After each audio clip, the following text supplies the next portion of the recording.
Hello ladies and gentlemen, my name is Phil and welcome to Expo Aviation. Today's trip report is the British Airways Shuttle from Manchester to London Heathrow. I'm going to do things a bit different this time. I had a lot of trouble at check-in and I feel that this review could become bogged down in that, so I'm going to skip on ahead to the flight itself.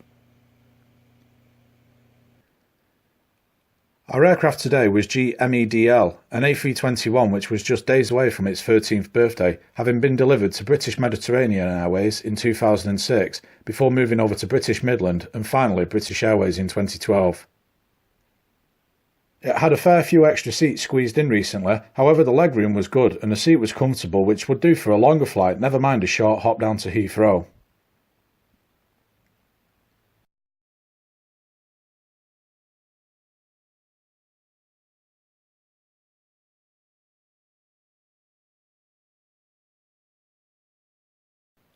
It's rather funny that the boarding process is as long as the flight down to London itself. Boarding took around half an hour and we were finally pushed back at 09:36, a mere 31 minutes late. Our taxi was brief, with a manual safety demonstration carried out as this aircraft no longer has any IFE fitted.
Once in the air, cabin service began. It was over pretty quick, as there were very few takers.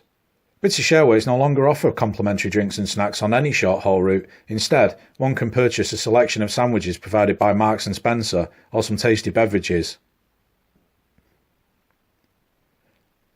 With beers priced at £4.95 each, spirits at £6 and mixers at £1.50 and no deals available, it's not hard to see why there were few takers.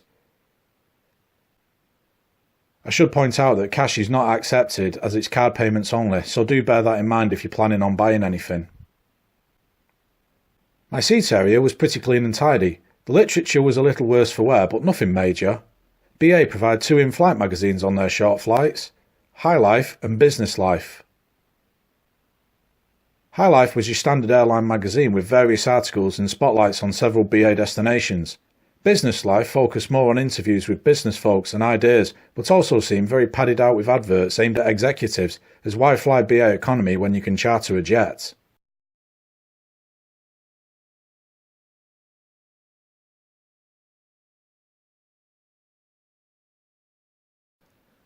There was no in-flight entertainment, but given the short flight that was understandable.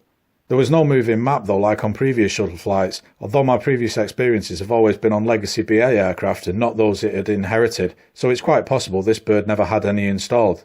Again though, it's about 30 minutes in the air, so it's not the end of the world, and as you can see, it was overcast outside, so there wasn't much to look at anyway.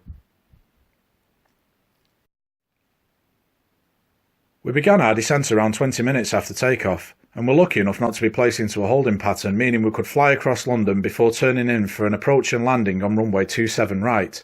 As you can see, I was very unlucky with the sun on this shot.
and gentlemen, a very warm welcome to London Heathrow, Terminal 5, where I'm pleased to announce we've made up most of the delay we incurred earlier, landing only 10 minutes behind schedule.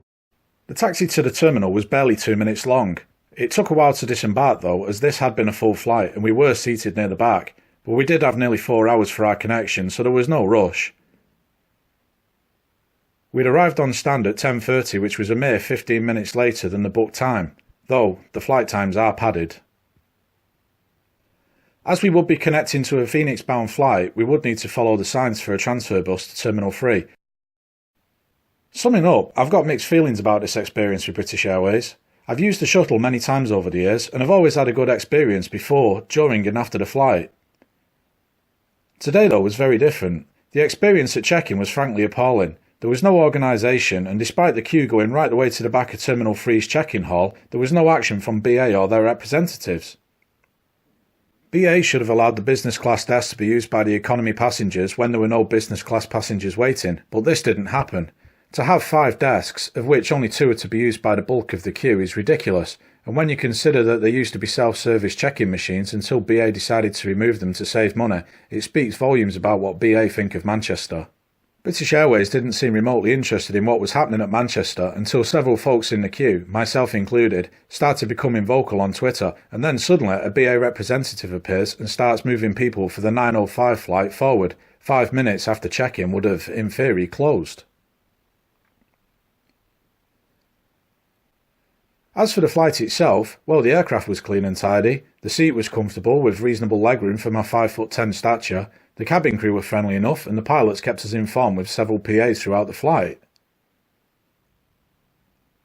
That said, BA are in a race to the bottom. The lack of complimentary drinks and snacks, along with all the extra baggage charges, mean they are effectively no better than EasyJet, but without charging EasyJet prices. The Shuttle is no more than a feeder for BA's enormous Heathrow hub. It's the reason why we were on it for a start, but even if you're travelling end to end, the cost is pretty eye-watering most of the time. I hope you enjoyed this trip report. I am trying to make these better, so please let me know what you think I could improve on for future trips. There are plenty more videos from this trip coming up soon, so check back to see those, or better yet, subscribe to know when the latest videos drop. And as always, thanks for watching.